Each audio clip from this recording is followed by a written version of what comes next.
Olá! A Igreja Batista da Graça disponibiliza as suas mensagens e reflexões nas plataformas digitais.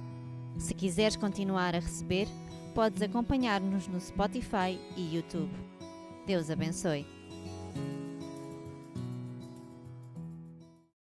Vamos então abrir as nossas Bíblias na segunda carta de Paulo a Timóteo, capítulo 1, versículo 1 até o versículo 7. Esta é uma nova série com o título Firmes até ao fim. Paulo, apóstolo de Jesus Cristo, pela vontade de Deus, segundo a promessa da vida que está em Cristo Jesus. A Timóteo, meu amado filho, graça, misericórdia e paz da parte de Deus Pai e da de Cristo Jesus, Senhor nosso. Dou graças a Deus a quem desde os meus antepassados sirvo, com uma consciência pura, de que sem cessar faço memória de ti nas minhas orações noite e dia. Desejando muito ver-te, lembrando-me das tuas lágrimas para encher-me de gozo, trazendo à memória a fé não fingida que em ti há, a qual habitou primeiro na tua avó Loide e na tua mãe Eunice, e estou certo que também habita em ti. Por cujo motivo te lembro que despertes o dom de Deus que existe em ti pela imposição das minhas mãos. Porque Deus não nos deu o espírito de temor, mas de fortaleza e de amor e de moderação. Vamos orar. Senhor Deus, queremos pedir-te que tu possas falar através da tua palavra. É no nome de Jesus que nós oramos. Amém. Há momentos em que parece que por dentro nós estamos a perder forças. Será que já alguma vez perguntamos se há algo mais para além desta vida? Se fomos feitos para durar apenas um tempo ou para durar para todo o sempre? Se o medo nos estiver a paralisar, como é que nós reagimos? Às vezes andamos à procura de experiências novas e talvez ainda não saibamos que não precisamos de algo novo na nossa vida, talvez apenas lembrar o que Deus já colocou na nossa vida. E se aquilo que nos define não acabar aqui, mas se for algo que é imortal? O título da mensagem de hoje é Imortais. Então vamos estar de Bíblia aberta na segunda carta de Paulo a Timóteo, capítulo 1, versículo 1 até o versículo 7. E para entendermos melhor o texto, convém entender o contexto. E este livro foi escrito pelo apóstolo Paulo durante a sua segunda prisão. Possivelmente o último livro que ele escreveu. Sabem porque é que ele estava preso? Não foi por ter feito mal a alguém.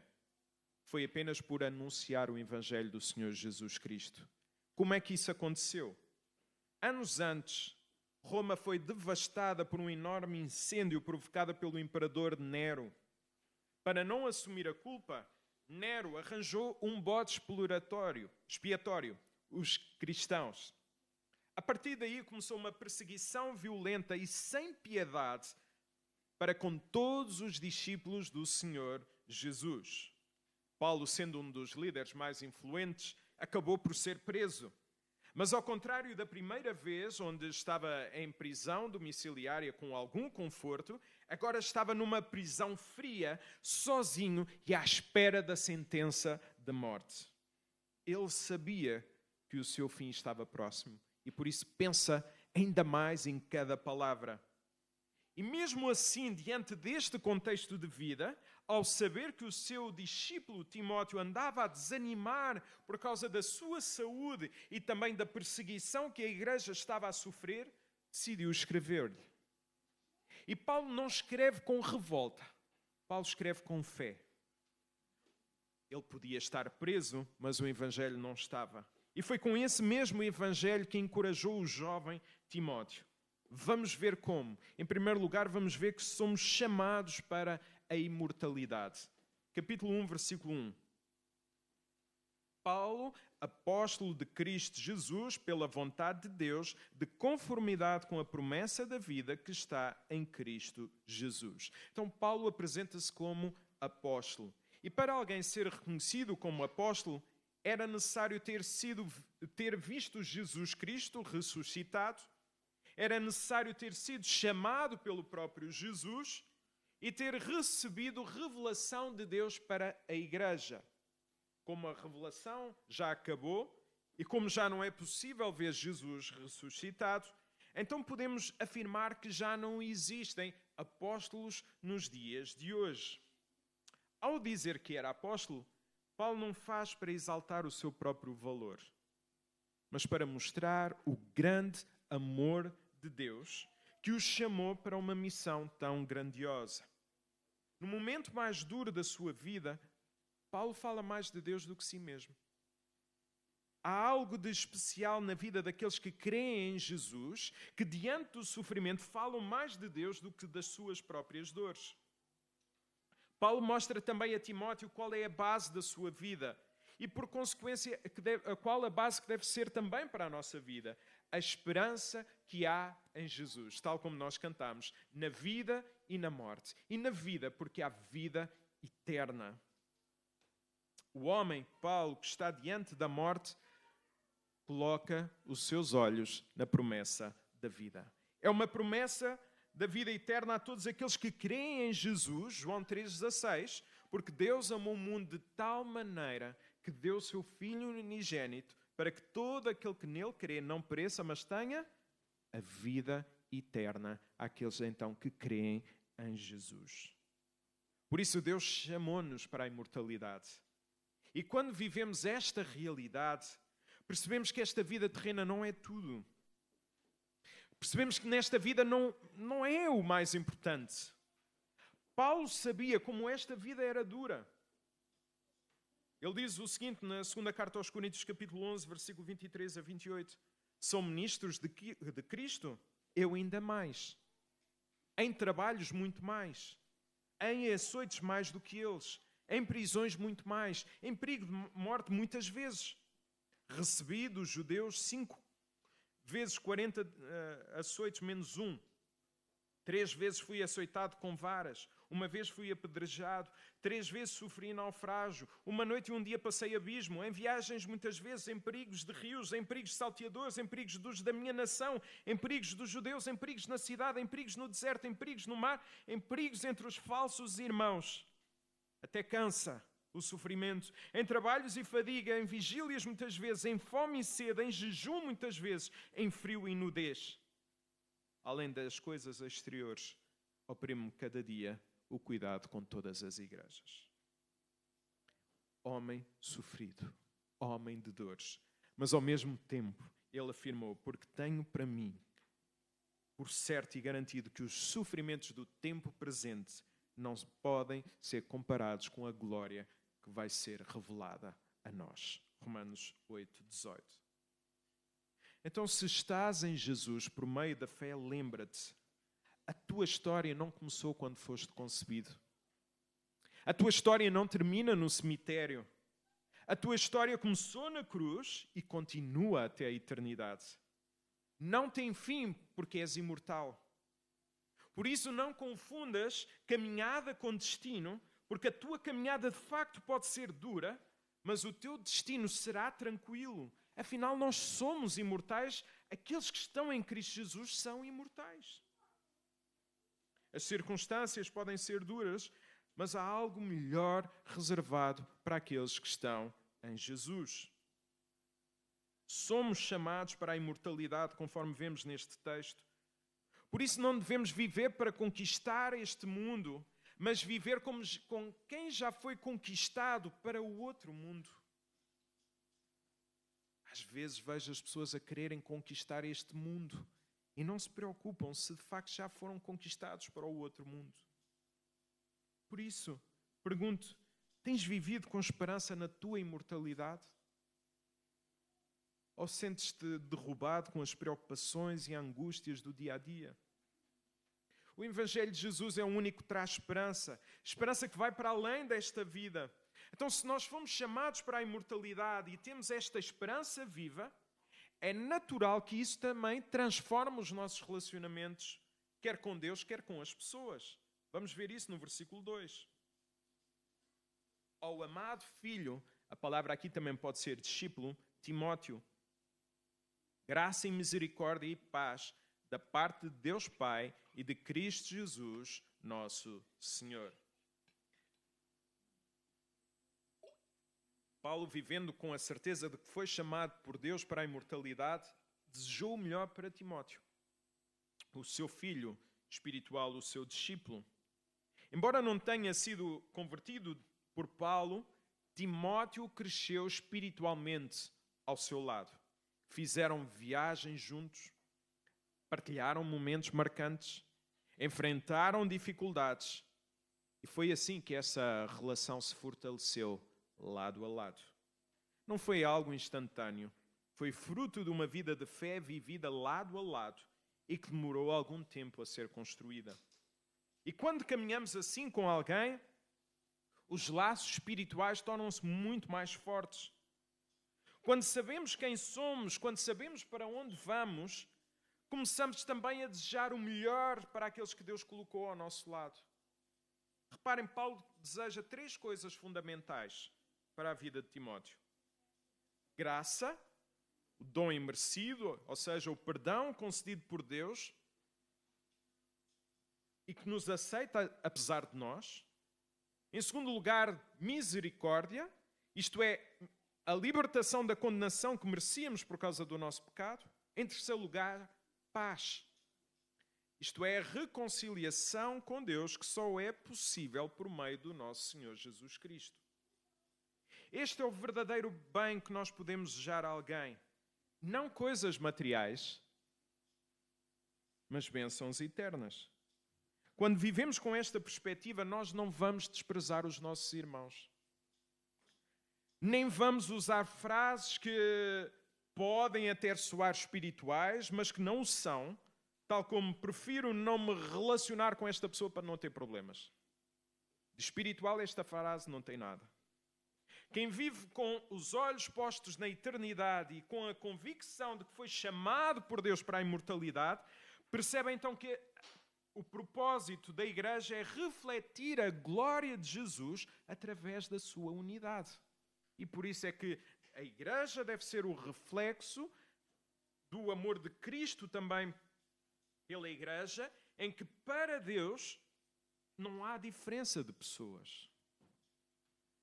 Timóteo estava a começar a ficar desmotivado, tanto pelas perseguições que enfrentava, como ver também pessoas a abandoná-lo.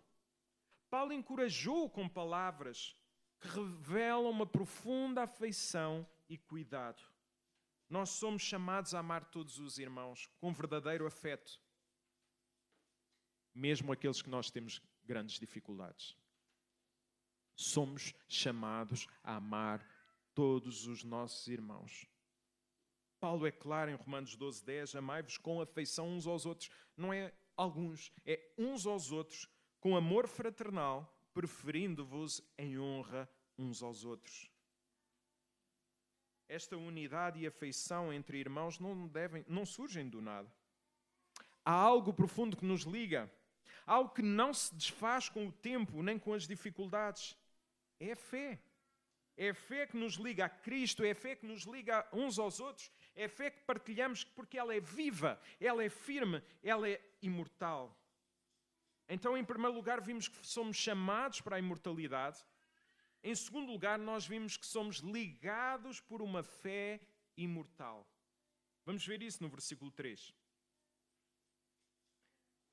Dou graças a Deus, a quem, desde os meus antepassados, sirvo com consciência pura, isto é, limpa, porque sem cessar lembro-me de ti nas minhas orações, noite e dia.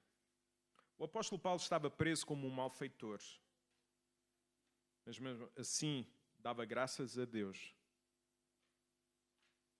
pelo privilégio de podê-lo servir com consciência pura. Isto era importante Paulo afirmar estas coisas, porque havia quem pensasse que teria cometido algum pecado para merecer aquela prisão. Afinal, para muitos, sofrimento ainda é sinónimo de castigo. E uma coisa pode não ter nada a ver com a outra. Agora, a pergunta que nós devemos pensar é o seguinte: podemos dizer que estamos de consciência limpa perante Deus pela forma como nós temos vivido? Será que sentem consciência pura, limpa, pela forma como têm vivido a vossa fé? Pela forma como nós temos sido igreja? Se sim, louvemos a Deus. Se não, não desanimemos. A boa notícia do Evangelho é que enquanto estamos vivos, há sempre tempo para pedir perdão. Há sempre tempo. Esta é a boa notícia do Evangelho, há esperança. Esta consciência limpa só surge quando nós estamos então em paz com Deus. Neste versículo, um homem que estava à beira da morte, nós não encontramos desespero, mas sim alegria e confiança. Paulo era judeu e foi criado na fé dos seus antepassados, na tradição do povo de Deus. Quando ele diz que serve a Deus, reparem no versículo, desde os seus antepassados, está a lembrar que essa fé lhe foi transmitida desde criança e, de certa forma, preparou-o para reconhecer Jesus Cristo como Messias prometido. Mais uma vez, nós não encontramos queixas. Apenas gratidão pela salvação ao pensar nas bênçãos recebidas. Qual é mesmo a nossa desculpa para não sentirmos alegria na nossa salvação?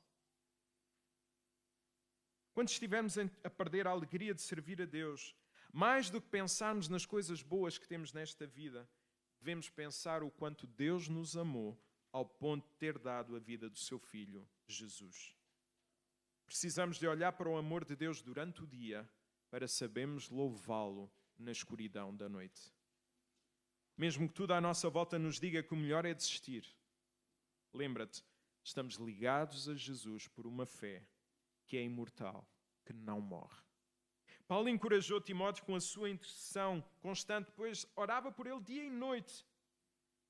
Não há como dizer que amamos os nossos irmãos e que estamos ligados a ele por fé e depois nós não orarmos por eles. É mentira. Eu estou ligado a ti, eu tenho um problema, eu não oro por ti. Então, o que é que nos liga? É a fé? Não pode ser. Qual é a diferença que faz saber que alguém está a orar por nós? A mim, pessoalmente, quero-vos dizer que faz toda a diferença. Toda. Porquê? Porque quem ora está a dizer, eu estou contigo. Estou lado a lado. Estou a sofrer ao teu lado, também a alegrar-me. Também precisamos partilhar as alegrias. Não estás só. Deus está contigo, mas eu também estou contigo. E por isso eu oro contigo, eu oro por ti. Eu oro, estamos juntos. Então nós precisamos dizer, sim, estamos ligados pela fé, mas essa fé, deixem-me usar desta forma, precisa de ser vista pelas obras. Por outro lado, quem me pede oração está a confiar em mim para interceder pela sua vida. O Jonathan está sempre a pedir orações. Que chato, pá. Isso é ridículo. Porque quando alguém pede para alguém orar pela sua vida, é porque está a confiar em nós, para intercedermos pela sua vida. Isso é algo profundamente belo. É um privilégio. Biblicamente, todos os relacionamentos foram fortalecidos através da oração. Sabem porque é que há muitas pessoas que se chateiam umas com as outras? Porque não há oração. Porque quando nós oramos uns pelos outros, nós não temos o descaramento de nos chatear com as pessoas. Podemos discutir, mas continuamos a amar. Versículo 4. Lembrado das tuas lágrimas, estou ansioso por ver-te para que eu transborde de alegria. Então Paulo orava por Timóteo porque também sentia o amor que este tinha por ele. Possivelmente foi a última vez que estiveram juntos. Timóteo chorou, também sem saber se voltaria a ver o seu mentor. Daí Paulo dizer, eu lembro-me das tuas lágrimas. Não há qualquer repreensão da parte de Paulo por causa dessas lágrimas. Não vemos aqui nada disso. As emoções são fruto natural do amor que nós sentimos uns pelos outros. O próprio Paulo mostra a mesma atitude do coração quando escreve aos Filipenses, Deus é testemunha de quem tenho saudades de todos vós com a ternura de Cristo Jesus. Filipenses 1:8. Assim Paulo está a encorajar o jovem Timóteo com palavras sinceras e afetuosas. Estou ansioso por ver-te. Porque a tua presença enche-me de alegria, Timóteo. Eu estou ansioso, eu quero voltar a ver-te. Eu lembro-me das tuas lágrimas, eu quero estar contigo. Igreja da Graça, como precisamos de encorajar. Como precisamos de ser encorajados com palavras. Creio que a única altura que a frase "o que eu tiver a dizer eu digo" faz sentido biblicamente é quando serve para mostrar amor por alguém. No entanto, muitas vezes quando nós ouvimos essa frase "o que eu tiver a dizer eu digo", aquilo é para cortar. Mas biblicamente só faz sentido "o que eu tiver a dizer eu digo" se for para mostrar graça, como diz Efésios, àqueles que a ouvem. Não palavras torpes, mas graça, para que eles sejam edificados, que cresçam espiritualmente. Há algo de especial quando ouvimos alguém mostrar o seu amor com gestos e com palavras. Vimos com orações, com gestos e com palavras também. Até porque, se nós guardarmos essas palavras para depois, quando as pessoas partirem, para nada servem. Às vezes há pessoas que veem alguém ente querido a falecer, além da dor e da saudade, ficam com alguma revolta porque ficou alguma coisa por dizer à outra pessoa. O quanto amava. Às vezes também há igrejas que não mostram o seu amor para com o seu pastor e o seu pastor parte para outra igreja e as pessoas começam aí as manifestações de amor e depois aí nada serve, eles já partiram, já foram para outra igreja. Então os nossos elogios não podem ser apenas a ausência de críticas. Eu volto a frisar isto, porque às vezes as pessoas perguntam, então e correu bem? As pessoas disseram se correu bem. Olha, não houve críticas, é porque correu bem. Não pode ser isto. Desculpem, não pode. Não tem base bíblica. Devemos honrar as pessoas com as nossas palavras. Aliás, pode ser até um motivo de desânimo para quem serve a Deus não ser honrado com as nossas palavras. Por exemplo, como pastor, quando vou pregar noutra igreja, é comum ouvirmos palavras que me encorajam. É comum ouvir essas palavras. Talvez por isso é que às vezes saio, algumas vezes estou a brincar. Embora tenda a guardar aqui num compartimento e a não pensar nelas. No entanto, quando eu passo por escuridão no ministério, principalmente aos domingos à noite e à segunda-feira, quero sempre me demitir, recordo-me destas palavras para perceber como Deus me usa, mesmo sendo um servo imperfeito. Então, essas palavras que encorajam são guardadas numa gaveta e Deus usa essas mesmas palavras para que nos momentos de escuridão eu perceba, afinal, eu posso ser usado por Deus. Poderás perguntar, como posso então mostrar amor por alguém que me é tão difícil, Jonatas? Como é que eu posso mostrar amor? A resposta está em olharmos para o amor de Jesus por nós. Ele entregou-se quando nós éramos ainda seus inimigos. Se amarmos quem nos é útil, nós estamos a agir como consumidores da fé, não como discípulos. Aí eu só vou amar o Gabriel se ele me for útil. Se ele não me for útil, já não preciso de retribuir. Não tem nada, isso não é evangelho. O evangelho até vai mais longe. Se o Gabriel te der uma chapada na cara, dá-lhe o outro lado para que ele possa. Ama os teus inimigos. Então, é contra a mensagem do mundo. A glória de Cristo é revelada quando nós amamos com afeição aqueles por quem naturalmente nós não teríamos vontade de amar. Pensemos à luz deste texto. Temos saudades de ver os nossos irmãos? Fiquei 2 domingos sem vir à igreja. No domingo passado tentei vir, ainda era para pregar. Tive que dizer ao Tommy, e Deus sabe o porquê que o Tommy pregou, porque teoricamente não seria ele, e Deus sabe o porquê de ter sido, mas simplesmente desmaiei. Jet lag e sem dormir, uma direta, e a minha idade já não me permite uma coisa dessas, não é? E posso-vos dizer, meus irmãos, tive saudades. Saudades vossas. Pastor, para quê tanta coisa? Abraçar, não sei o quê. Sou um pastor das ovelhas. Quem não gostar de ser abraçado e amado, talvez esta não seja a melhor igreja. Ou eu não seja o melhor pastor para esta igreja. Então temos saudades de ver os nossos irmãos? Temos mostrado o nosso amor através das nossas orações, palavras ou ações? Isto é fundamental.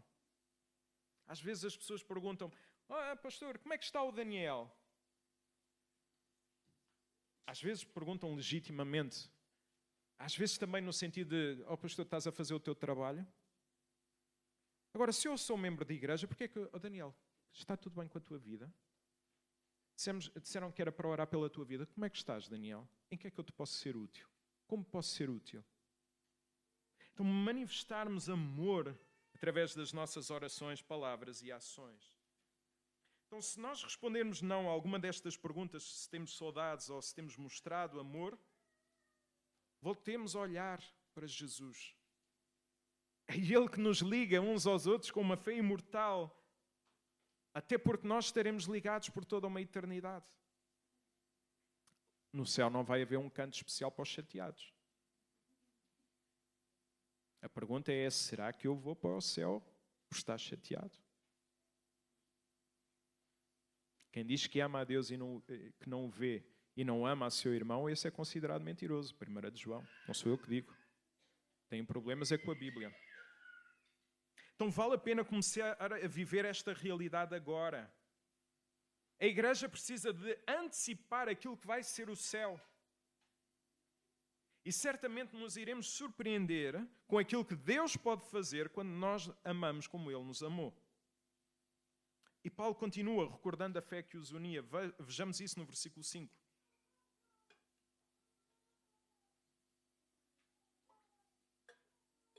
Pela recordação que guarda a tua fé, sem fingimento, isto é, genuína ou sincera.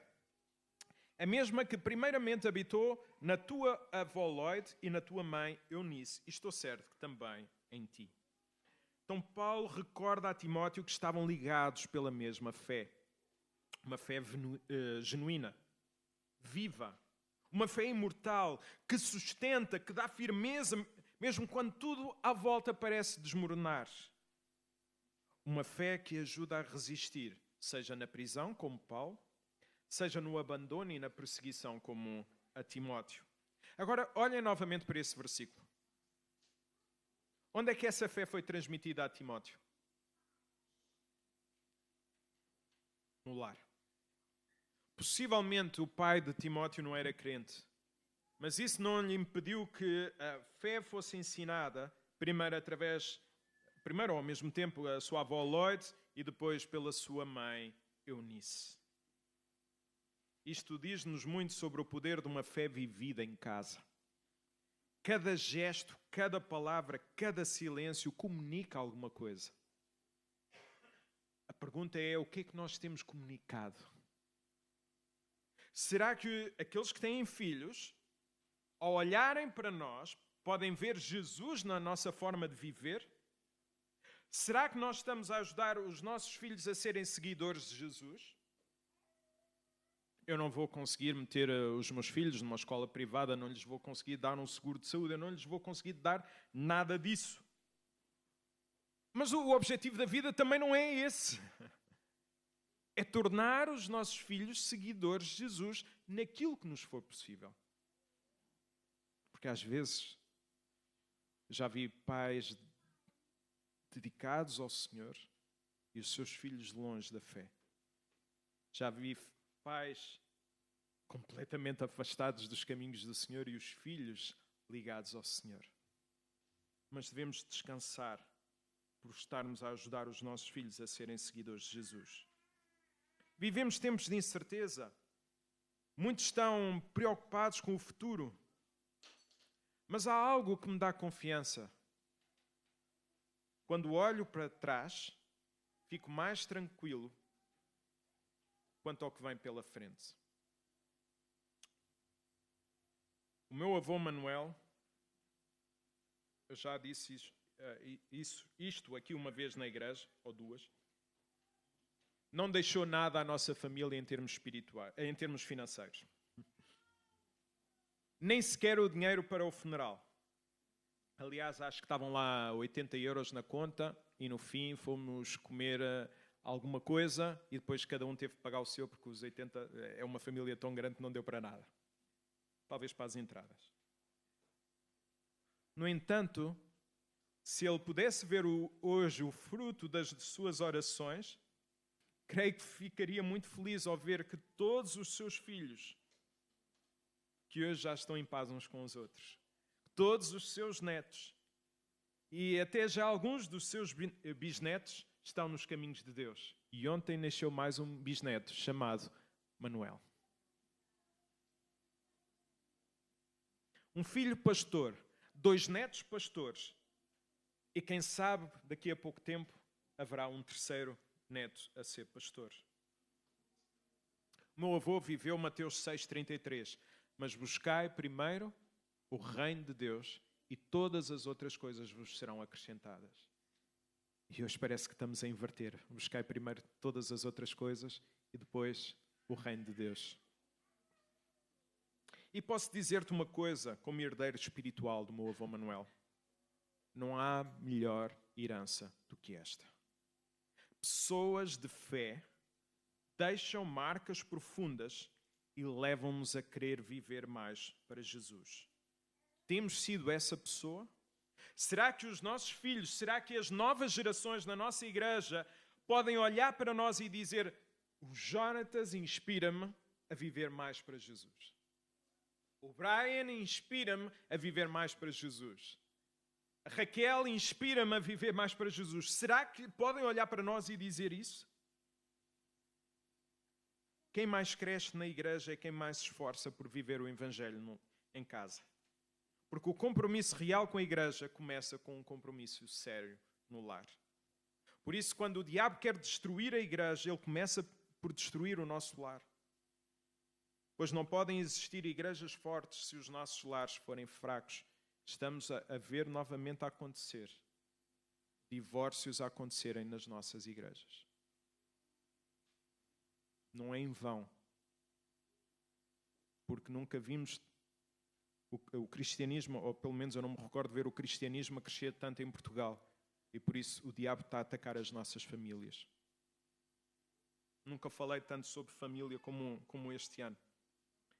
Então esta fé não é apenas uma ideia ou uma tradição, é uma fé que habita em nós. E quando essa fé habita, não passa apenas de visita.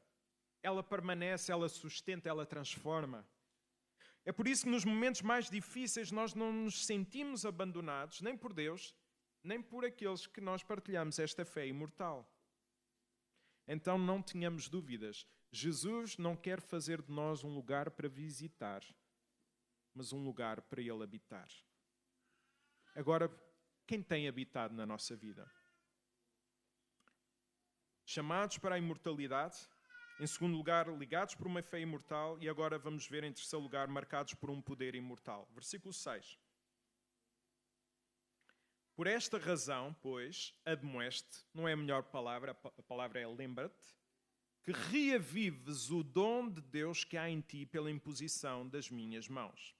Então Timóteo estava em baixo espiritualmente. As circunstâncias da vida já tinham-no quebrado. A pressão era muita, a oposição crescia, o medo começava a ganhar terreno na sua vida. Sabem uma coisa que chega à conclusão? O medo instala-se onde nós pensamos que a providência de Deus não chega. Eu só tenho medo onde acho que a providência de Deus não chega. Como é que Paulo encorajou Timóteo? Não lhe disse para procurar novas experiências, nem para tirar um tempo para si. Tens de tirar um tempo para ti. Não, não disse nada disso. Tens de tirar uma experiência, uma nova experiência com Deus, procurar uma nova igreja. Nada. Disse para reavivar o que já havia nele. Por isso diz-lhe, reparem no texto, reavives o dom de Deus que há em ti. Ou numa tradução mais literal, reativa a chama, Timóteo. Volta a reacender a chama da tua vida. Nem sempre a chama espiritual está alta na nossa vida. Por vezes parece que está mesmo apagada. Às vezes parece que a botija está a acabar e a chama está aquela pequenininha. Quem tem o Espírito sabe que a chama nunca apaga. Mas às vezes está mesmo curta. Temos saudades quando a chama estava alta. Temos saudades quando éramos fortes espiritualmente. Parece que qualquer sopro nos derruba. Por isso nós precisamos dizer a Deus: a minha vida está sem chama, Senhor. Reaviva o teu dom em mim.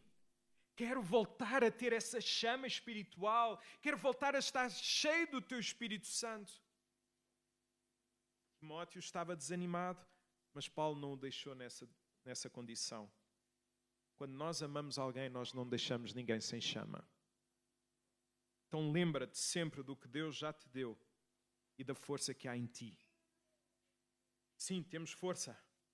Temos poder, há poder em nós, há poder do Espírito para acender a chama em nós. Por isso ele acrescenta algo essencial que vai mudar a maneira como Timóteo encara os seus medos e desafios. Então todos aqueles, se calhar sou só eu, mas todos aqueles aqui que têm medos e desafios pela frente, olhemos para o versículo 7. Porque Deus não nos tem dado espírito de covardia. A ideia aqui é timidez, coração mole, coração de alguém que desaparece. Então, Deus não nos tem dado espírito de covardia, mas de poder, de amor, afeto e de moderação, a ideia de viver de forma sensata. Então nós temos espírito em nós de poder, de amor e de moderação. Timóteo, um jovem tímido, estava a deixar que essa timidez dominasse a sua vida, ao ponto de enfraquecer a sua fé e a sua coragem. Ele precisava de urgentemente se lembrarem quem era de Cristo e do mundo e do que Deus já lhe tinha dado. O medo que o estava a dominar não vinha de Deus. O medo nunca é de Deus. Pode ser para nos alertar de que precisamos pôr a boca no pó. Então o medo paralisa, trava a nossa vida e faz-nos querer desistir. O mundo todos os dias tenta instalar esse medo. O medo de perder, o medo de falhar, o medo de não conquistar, o medo de não estar à altura, o medo de ser rejeitado. Há um livro que estou a ler sobre a adolescência e os perigos da era digital. E há um estudo que revelou algo assustador. A minha filha adolescente não concorda, mas é o que o estudo diz. Muitos adolescentes preferem morrer a viver com o medo constante de serem cancelados pelos outros. Muitos adolescentes preferem morrer a viver com o medo constante de serem cancelados pelos outros. Então os adolescentes hoje preferem morrer do que de repente serem cancelados, ignorados, desprezados pelos seus amigos. Isto mostra-nos uma verdade séria. Quando o medo se torna maior do que a nossa confiança em Deus, nós vamos perder o equilíbrio espiritual e mental. Depois eu posso dar esse estudo, se alguém quiser. Mas Deus não nos dá então um espírito de medo. Ele dá-nos, reparem no texto, um espírito cheio de poder. Para quê? Para enfrentarmos desafios com coragem e para não vivermos com as nossas próprias forças. Já estou cansado de lutar com as minhas forças. Não, mas não é isso. É viver com o poder de Deus. Um espírito cheio de amor. Para quê? Para nós não endurecermos o nosso coração. Para permanecermos ligados a Deus e ao próximo. Um espírito também de moderação. Para vivermos com equilíbrio, com sabedoria, sensatez e domínio próprio. Este é o espírito que nos torna imortais no viver, mesmo quando tudo à nossa volta parece difícil de suportar. Esta é a marca dos imortais. Estamos sob o controle de Deus, mesmo quando tudo à nossa vida parece descontrolado. Fomos chamados para a imortalidade. Estamos ligados por uma fé imortal. Somos marcados por um poder imortal. Paulo sabia que ia morrer, mas escreveu como quem era imortal. Timóteo tremia, mas foi lembrado do que havia algo eterno nele. E tu? Estás a viver esta vida como se tudo acabasse aqui? Estás a viver como alguém que apenas sobrevive ou alguém que já tem a eternidade garantida? Nós não fomos chamados para durar apenas uns anos. Nós fomos chamados para viver para sempre, porque quem está em Cristo já venceu a morte.